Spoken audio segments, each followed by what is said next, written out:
अलग अलग हाथों से लिखा है। आप ही नहीं मार सकते सबको, सबकी मृत्यु अलग अलग हाथों से लिखी है। इसलिए कुछ नहीं करना है, इतना करहु तात तुम जाही, सीत ही देखी कहूं सुधी आई। केवल सीता जी के सुधी को लाना है और उनको देख करके आना है और राम जी को उनका समाचार सुनाना है, बस इतना करना है। अब यहाँ पर से श्री सुंदर कांड की कथा प्रारंभ होती है। किसकी कथा? सुंदर कांड की कथा प्रारंभ होती है। कौन कौन अपने घरों में सुंदर कांड का पाठ करता है? जो जो करते हैं हाथ उठाइए। 2 लोग बस? अच्छा, 1 महीने में कौन एक बार सुंदर कांड का पाठ करता है? 1 महीने में कोई नहीं करता?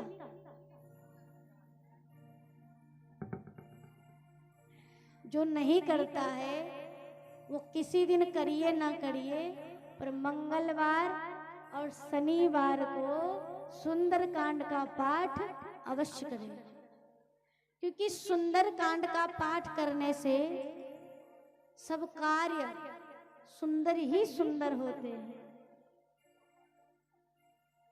इसलिए सुंदर कांड का पाठ अपने घरों में अवश्य करें। मंगलवार शनिवार को करिए, जिस दिन करना हो, जिस दिन आपकी इच्छा हो। जरूरी नहीं कि मंगलवार और शनिवार ही करें, जिस दिन आपका मन करे। महीने में अगर 1 बार करने की इच्छा है कि हम महीने में केवल 1 बार सुंदरकांड का पाठ करें, तो 1 ही बार करिए, पर करिए अवश्य। जो चाहता है कि हमारे जीवन के सब कार्य सुंदर हो, वो सुंदरकांड का पाठ करना प्रारंभ कर दे। सुंदर नाम के पर्वत पर यह कथा प्रारंभ हुई थी, ये कांड की रचना की गई थी। इसलिए इस कांड का नाम ही गोस्वामी जी ने रख दिया। क्या रख दिया? तो जोर से बोलिए ना, सुंदर कांड। तो आइए श्रद्धा और भाव से हम और आप सभी सुंदर कांड की कुछ चौपाइयों को गाते हैं। जामवंत के बचन सुहाए, सुनो हनुमंत हृदय अति भाए। जामवंत के बचन सुहाए, सुनि हनुमंत हृदय अति भाए।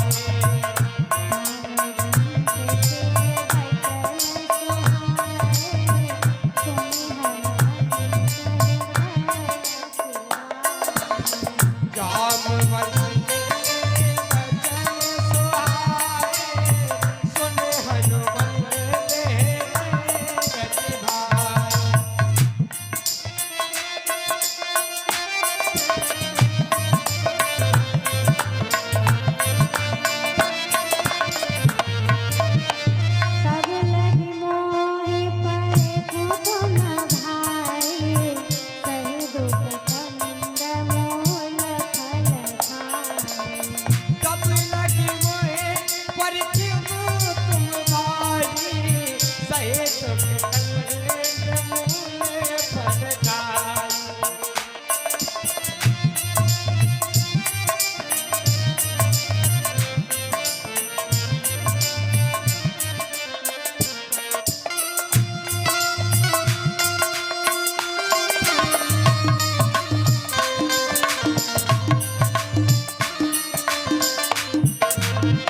इतनी बात कही ना कि आपको जाना है और सीता जी की सुधि को लाना है और राम जी को सुनाना है।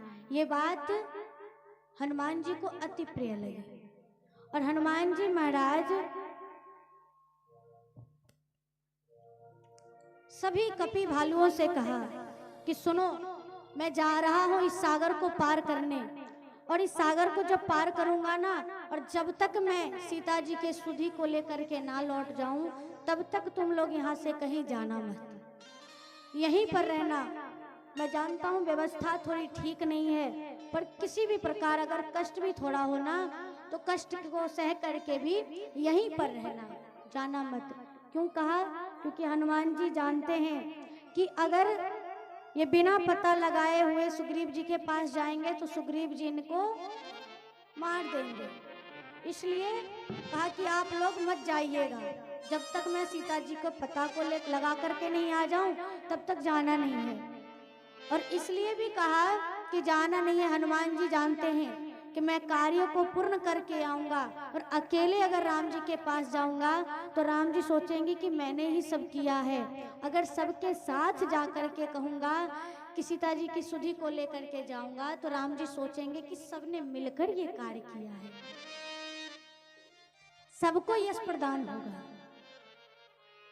इसलिए हनुमान जी सोच रहे हैं कि अपना जो यश का श्रेय है ना, सबको बनाओ, और जीवन में होना भी चाहिए। अगर आपको कहीं यश प्राप्त हो रहा है ना, तो उसे बांटने का स्वभाव बनाइए कि भैया इसमें हमने कुछ नहीं किया है, सब ने मिलकर के ये कार्य किया है। श्रेय को बांटने का स्वभाव बनाइए। हनुमान जी ने कहा कि आप सब जाइएगा मत, यहीं पे रहिएगा जब तक मैं पता लगा करके नहीं आ जाऊं। और हनुमान जी ने कहा कि मुझे लगता है कि मैं राम जी के कार्य को अवश्य पूर्ण करूंगा। क्यों? क्योंकि मैं जब जा रहा हूं ना, तो मेरे हृदय में अति प्रसन्नता हो रही है, और जब हृदय में प्रसन्नता हो किसी काम को करने से पूर्व, तो समझ लीजिए कि उसका परिणाम अच्छा होगा। इसलिए हनुमान जी कहते हैं कि हो ही काज मोहि हर्ष विशेषी, मुझे हर्ष, अति हर्ष हो रहा है इस कार्य को करने में। इसलिए मुझे लग रहा है कि कार्य अवश्य पूर्ण होगा। इसलिए सब आप यहीं पे रहिएगा, जाइएगा मत। और हनुमान जी महाराज बार बार श्री राम जी के नाम को लेकर के, बार बार श्री राम का नारा लगा करके हनुमान जी एक पर्वत पर उछल पड़े, और वो सुंदर नाम का पर्वत था। एक पांव रखा और बड़ी वेग से बार बार हनुमान जी का नाम, हनुमान जी प्रभु श्री राम जी का नाम लेकर के जय श्री राम, जय श्री राम, जय श्री राम कह करके बार बार रघुवीर समारी। और हनुमान जी महाराज एक छलांग लगाई, और एक छलांग में जय श्री राम कह करके बिल्कुल उस बाण के बेग की तरह हनुमान जी सागर के ऊपर उड़ने लगे। जितने बेग से ऊपर उछले थे ना हनुमान जी महाराज, उतना ही बेग धरती में चला गया, पूरी धरती डोलने लगी। और रावण के भय से जितने भी देवता थे सब पाताल लोक में चले गए थे, रावण के भय से। जब सब देवता डर गए, सब देवता को लगने लगा कि कहीं रावण तो नहीं आ रहा है, क्योंकि जब रावण भी चलता है तो धरती डोलती है। तो हनुमान जी महाराज जैसे ही बेग से ऊपर उछले, उतने ही बेग जमीन में गया, पाताल लोक तक वो आवाज चली गई। इधर हनुमान जी महाराज चले, सर्वप्रथम सागर के बीच में एक मैनाक पर्वत आया, और मैनाक पर्वत ने हनुमान जी से कहा, जो सागर था ना समुद्र, उन्होंने देखा कि राम जी के दूत आ रहे हैं, तो उन्होंने कहा मैनाक पर्वत से कि अगर आप थोड़े देर के लिए ऊपर आ जाएंगे ना, तो हनुमान आपके ऊपर थोड़ा विश्राम कर लेंगे, उड़ते उड़ते थक गए हैं, इसलिए विश्राम कर लेंगे। मैनाक पर्वत समुद्र के तल से ऊपर आ गए, और जैसे हनुमान जी आए ना, तो हनुमान जी से मैनाक पर्वत कहते हैं कि आप थोड़ा इस पर विश्राम कर लीजिए। हनुमान जी ने पता पूछा, मैनाक पर्वत ने कहा हम आपके पिता के मित्र हैं, पवन देव के मित्र हैं।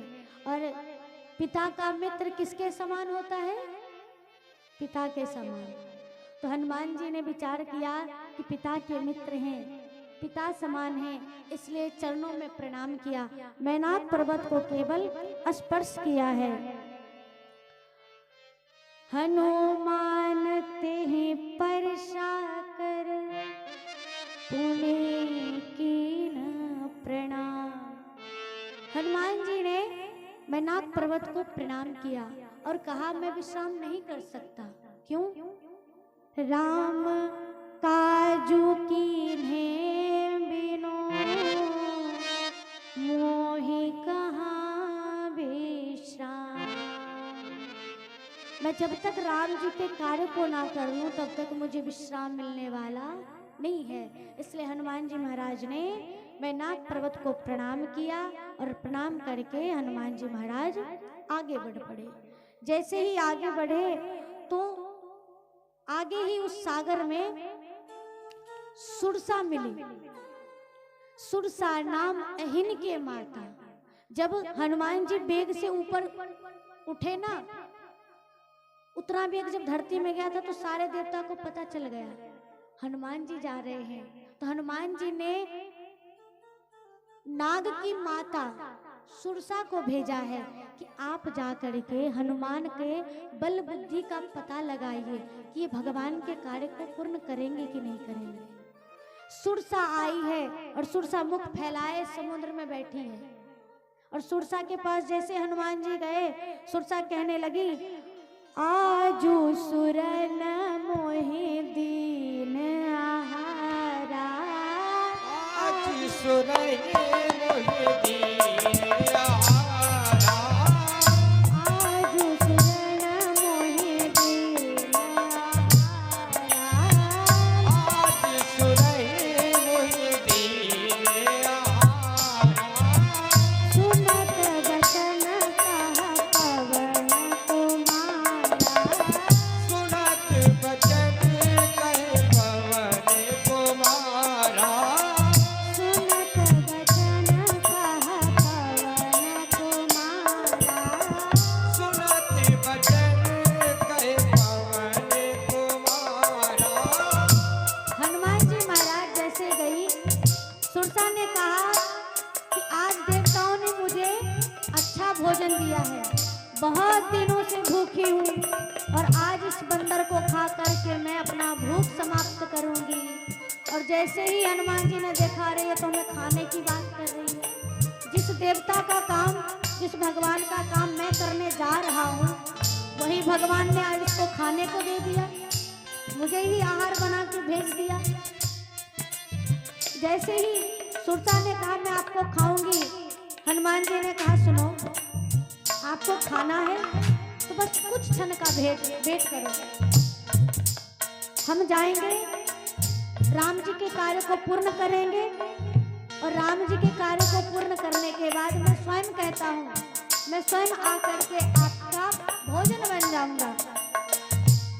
हनुमान जी कहते हैं राम काज करी फिर मैं आवा। राम काज कर फिर मैं आवा। राम काज करी फिर मैं आवा। राम काज कर फिर मैं आवा। सीता के सुधि प्रभु ने सुनावा।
मैं राम जी के कार्य को पूर्ण कर लूं। और मैं सत्य कहता हूँ, मैं राम जी को सीता मैया की स्तुति सुना दूं, फिर मैं स्वयं आकर के आपके सामने प्रकट हो जाऊंगा और आप खा लेना।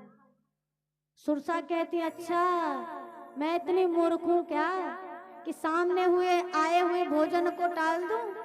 अरे मैं तो अब भी खाऊंगी, बहुत दिनों से भूखी हूँ। हनुमान जी ने कहा, अच्छा बहुत दिनों से भूखी हो? बोली, हाँ बहुत दिनों से भूखी हूँ, इसलिए खाऊंगी तो आज ही, अब भी खाऊंगी। हनुमान जी ने कहा, मानोगी नहीं तो खा लो, फिर खा लो। और हुआ ये कि सुरसा ने हनुमान जी को खाने के लिए 1 योजन का मुख फैलाया। कितने योजन का? 1 योजन में कितना किलोमीटर? कितना किलोमीटर? 12 किलोमीटर। 12 किलोमीटर का मुख बनाया। 12 किलोमीटर तक सुरसा का मुख फैल गया। और जैसे हनुमान जी ने देखा कि सुरसा ने 12 किलोमीटर का मुख बनाया, तो हनुमान जी अपना पूरा बदन 24 किलोमीटर का बना लिया। हनुमान जी 2 योजन के हो गए। और जब सुरसा ने देखा हनुमान जी 2 योजन के हो गए, अब सुरसा क्या करती है, 4 योजन के हो गई। और सुरसा 4 तो हनुमान जी 8, इसी प्रकार बढ़ते गया। सुरसा 8 तो हनुमान जी 16, डबल, उसके दुगुना होते जा रहे हैं। अब सुरसा ने क्या किया, अपना 16 योजन का मुख फैलाया। और जैसे 16 योजन का मुख फैलाया, हनुमान जी हो गए 32 योजन के। अब 32 योजन के हो गए। गोस्वामी जी लिखते हैं, किसी क्रम चलता रहा। 16 योजन मुख ते ही ठयाऊं, 16 योजन मुख ते ठयाऊं, 16 योजन मुख ते ठयाऊं, तुरत पवन सुत 32 भयाऊं, तुरत पवन सुत 32 भयाऊं, जस जस सुरसा बदन बढ़ावा, हाथ दुगुन गति रूप दिखावा, सत योजन की आनन कीना, अति लघु रूप पवन सुत लीना, अति लघु रूप पवन सुत लीना, बदन पैठ पुनि बाहर आवा, मांगा विधाता है सिरुनावा, मांगा विधाता है सिरुनावा,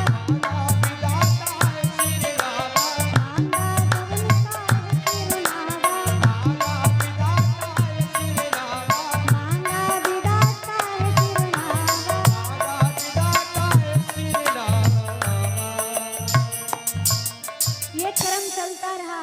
हनुमान जी सुरसा हुई 16 तो हनुमान जी अपना आकार बना लिए 32 योजन के। अब ये क्रम चलता रहा। अब सुरसा ने अपना मुख फैलाया 100 योजन का। कितने योजन का? 100 योजन का। और सागर कितने योजन का है? 100 योजन का। मतलब जितने दूर में सागर था, उतना बड़ा सुरसा ने अपना मुख फैला लिया हनुमान जी को खाने के लिए।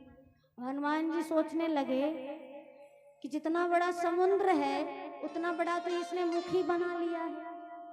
अब अगर मैं 200 योजन का हो जाता हूँ, इस बात की क्या गारंटी है कि ये अपना मुख 300 योजन का ना बनाए? बना सकती है। हनुमान जी सोचे, अगर मैं 200 योजन का बन जाऊंगा तो एक मेरा पैर हनुमान जी के, एक पैर लंका में और एक पैर राम जी के पास। राम जी सोचेंगे किस काम के लिए भेजा था, क्या कर रहा है। तो हनुमान जी ने क्या विचार किया कि छोटा हो जाना सही है। जैसे ही सुरसा ने 100 योजन का मुख फैलाया, हनुमान जी ने उसी समय एकदम छोटे से आकार हो गए। अति लघु रूप पवन सुत लीन्हा, एकदम एकदम छोटे से हो गए, और छोटे से हो गए और सुरसा के मुख में प्रवेश कर गए। और जैसे ही मुख में प्रवेश किए, पेट में जाकर के जो भी मशीन की गड़बड़ी थी ना पेट की, अपने गधे से सबको ठीक कर दिया। और सिर्फ सब ठीक करके हनुमान जी कुछ देर के बाद मुख से बाहर आ गए। अच्छा, सुरसा मुख भी फैलाई थी 100 योजन का। अब उतना बड़ा मुख बंद करने में भी तो समय लगेगा। अब उसको पता ही नहीं चला कि कहाँ गए वो। हनुमान जी तो एकदम छोटे से, अति लघु रूप, एकदम छोटे से हो गए। बाहर आए और प्रणाम करके कहा, माँ अब तो तुमने खा लिया, तुम्हारे वचनों को मैंने पूर्ण कर दिया, अब तो जाने दो। हनुमान जी ने विदा मांगा। सुरसा ने कहा, हनुमान जी मैं कोई आपको खाने के लिए नहीं आई थी, मैं आपको खाने के लिए नहीं आई थी। देवताओं ने मुझे आपके बल और बुद्धि का परीक्षण करने के लिए भेजा था। मैं आपके बल बुद्धि का परीक्षण करने आई हूँ, परीक्षा लेने आई थी। हनुमान जी ने कहा, फिर कर लिया, ले लिया परीक्षा। सुरसा ने कहा, जितना सोचा था ना उससे ज्यादा जान लिया। हनुमान जी ने कहा, कैसे जान लिया? सुरसा बोली, जब मैंने अपना मुख 100 योजन का बनाया ना, तो मैं जब अपना रूप बढ़ा रही थी, मुख बढ़ा रही थी, तो आप दुगुना होते जा रहे थे मुझसे। मैंने 16 योजन का मुख फैलाया तो आप 32 के हो गए, 32 योजन के हो गए। तो इस बात से आपके बल का पता चल गया कि आपके अंदर कितना बल है। और जब मैंने 100 योजन का मुख फैलाया तो आप बुद्धि से एकदम छोटे हो गए, इससे आपकी बुद्धि का पता चल गया। मैं आपके बल बुद्धि का पता जानने आई थी, और मैं जान गई आप राम जी के कार्य को पूर्ण करेंगे। सुरसा हनुमान जी को आशीर्वाद देती है, कहती है, राम काज सब करिहु, तुम बल बुद्धि निधान। सुरसा ने कहा, राम काज सब करिहु, तुम बल बुद्धि निधान। आप बल और बुद्धि के निधान हैं, आप राम जी को कार्य के पूर्ण करेंगे, इसलिए आप जाइए। और मैया सुरसा ने आशीर्वाद दिया। हनुमान जी अब सागर में आगे बढ़े, और जैसे ही आगे में बढ़े ना, तो आगे बढ़ने पर एक और राक्षसी मिली। ये राक्षसी का नाम है, सबने रामायण देखा है, परछाई को खींचती है। कौन सी राक्षसी थी? सिंहिका। सिंहिका का काम यह है कि सागर के ऊपर जो भी पक्षी उड़ता है ना, उसकी परछाई को पकड़ करके ये खींच लेती है। और खींच करके जब परछाई को खींचती है तो पक्षी भी आ जाते हैं, और उसको फिर ये सिंहिका खा जाती है। हनुमान जी भी जब जाने लगे तो सिंहिका ने हनुमान जी के परछाई को पकड़ लिया। हनुमान जी बड़े वेग से जा रहे थे, हनुमान जी की गति अवरुद्ध हो गई। और जैसे गति अवरुद्ध हुई, हनुमान जी सोचने लगे, अरे किस कारण से मेरी गति अवरुद्ध हो गई। जैसे ही हनुमान जी ने देखा, अरे ये तो सिंहिका है, इसको तो रावण ने सुनिश्चित कर रखा है सागर में। हनुमान जी ने कहा, खींच लो, खींचो। सिंहिका खींचते जा रही है हनुमान जी को। हनुमान जी कहते, तनिक और पास में खींचो। और जैसे ही खींच रही हैं, हनुमान जी मुट्ठी बांधे पीछे छुपाए हैं, मुट्ठी बांध के पीछे छुपाए हैं। और जैसे ही सुरसा खींच रही है हनुमान जी के परछाई को, हनुमान जी पास में आए, और जैसे ही पास में हनुमान जी ने एक मुक्का सिंहिका के माथे पे मारा। जय श्री राम। सिंहिका का गोविंदाय नमो नमः कर दिया। बोलिए भक्त वत्सल भगवान की। सिंहिका का गोविंदाय नमो नमः हो गया। और तत्पश्चात हनुमान जी महाराज लंका में प्रवेश किए। जैसे ही लंका में गए, लंका की सुरक्षा देख करके जितने भी चारों द्वार पे थे, लंका के हर कोने पे सब सेवक मौजूद थे। हनुमान जी ने सोचा, जामवंत जी ने कहा है किसी को मारना वरना नहीं है, और अभी प्रवेश करूंगा तो निश्चित युद्ध होगा, और युद्ध में तो फिर मैं मार ही दूंगा। तो हनुमान जी ने सोचा अभी प्रवेश करना दिन में सही नहीं है, इसलिए कब प्रवेश करेंगे? रात्रि में। रात्रि का इंतजार करने लगे, और रात्रि जैसे हुई तो हनुमान जी महाराज मसक समान रूप कपि धरी। हनुमान जी महाराज ने मसक समान, मसक समझते हैं? कुछ लोग कहते हैं कि मच्छर के समान बन के गए थे। मच्छर के समान हनुमान जी बन के नहीं गए थे। मसक कहते हैं बिल्ली का जो एक छोटा बच्चा होता है ना, तो जो छोटा बच्चा होता है उसको कहते हैं मसक। तो जितना बड़ा बिल्ली का छोटा बच्चा होता है उतने बड़े आकार में हनुमान जी अपना रूप बना लिए। मसक समान रूप कपि धरी। हनुमान जी ने छोटा सा रूप बनाया, मसक समान रूप बनाया, और हनुमान जी महाराज लंका में प्रवेश करने लगे। जैसे ही लंका में प्रवेश करने लगे तो उस लंका के द्वार पर एक राक्षसी और मौजूद है। लंकनी बॉर्डर पे रहता है ना सुरक्षा कर्मी, हाँ, तो लंका के बॉर्डर पर कौन रहता है? लंकनी।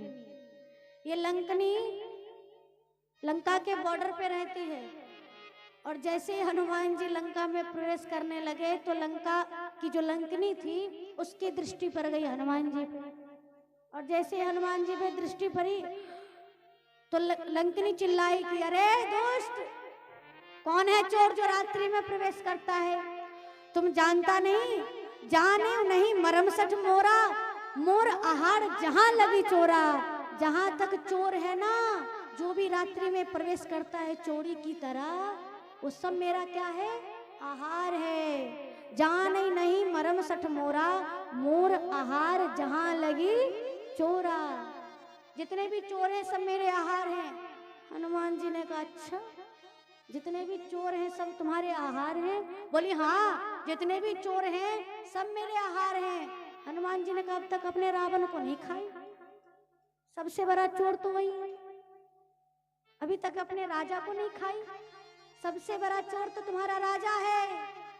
चुरा करके दूसरे की नारी को हर करके ले आया है, सब सामान को चुरा करके लाता है, सबसे बड़ा चोर तो तुम्हारा राजा है, उसको अब तक नहीं खाई, और मुझको खाओगी? इधर आओ, एक बात बताता हूँ। हनुमान जी ने कहा अभी सिखाता हूँ कौन है। अब हनुमान जी ने कहा सुनो, तुम्हारे लिए एक बात है, एक बात बताना है, तनिक छोटे हो जाओ। लंकनी विराट स्वरूप में थी।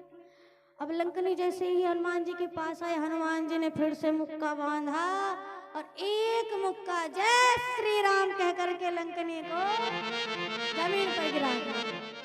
और जैसे ही लंकनी को मारा, एक मुटका मारा, लंकनी के मुख से खून की धारा निकलने लगी, और जैसे खून की धारा निकलने लगी पुनः उठी, और अब हनुमान जी के सामने हाथ जोड़ कर कहने लगी तात स्वर्ग अपवर्ग सुख धैर्य तुला एक अंग। कहती हैं कि जो आपसे वार्तालाप हुई है ना, आपसे जो मुलाकात हुई है ना, बड़ा अच्छा सत्संग हुआ है। लंकनी कहती है हनुमान जी से।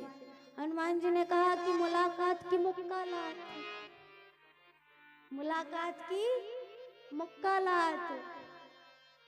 मुक्कालात पर तब पता चला कि बढ़िया सत्संग है, तब से समझा रहा था तो नहीं समझ में आ रहा था।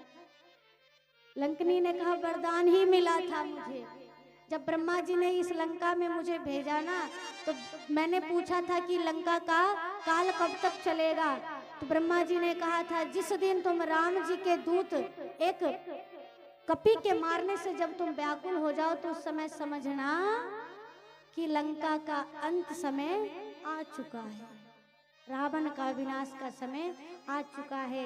इसलिए लंकनी कहती है कि आपको कौन रोक सकता है, और मैं तो धन्य हूँ कि राम जी के दूत का दर्शन मुझे हुआ, इसलिए आप नगर में प्रवेश करिए। और लंकिनी ने कहा आप बिल्कुल चिंता फिक्र छोड़ करके आप आराम से लंका में प्रवेश कीजिए और राम जी के कार्य को पूर्ण कीजिए। प्रवेश नगर कीजिए सब काजा, प्रवेश नगर कीजिए सब काजा, प्रवेश नगर कीजिए सब काजा, प्रवेश नगर कीजिए सब काजा, हृदय राखी कौशलपुर राजा, हृदय राखी कौशलपुर राजा, हृदय राखी कौशलपुर राजा, हृदय राखी कौशलपुर राजा, मंदिर मंदिर प्रति कर शोभा, मंदिर मंदिर प्रति कर शोभा, देखे जहाँ तहाँ अगणित जोधा, देखे जहाँ तहाँ अगणित जोधा, देखे जहाँ तहाँ अगणित जोधा। देखे जहाँ तहाँ अगणित जोधा।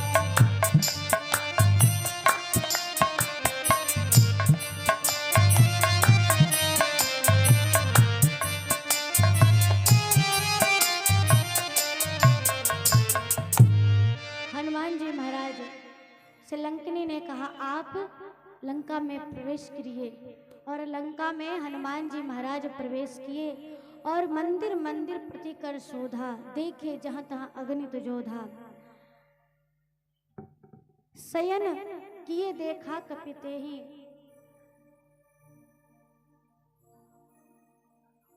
हनुमान जी महाराज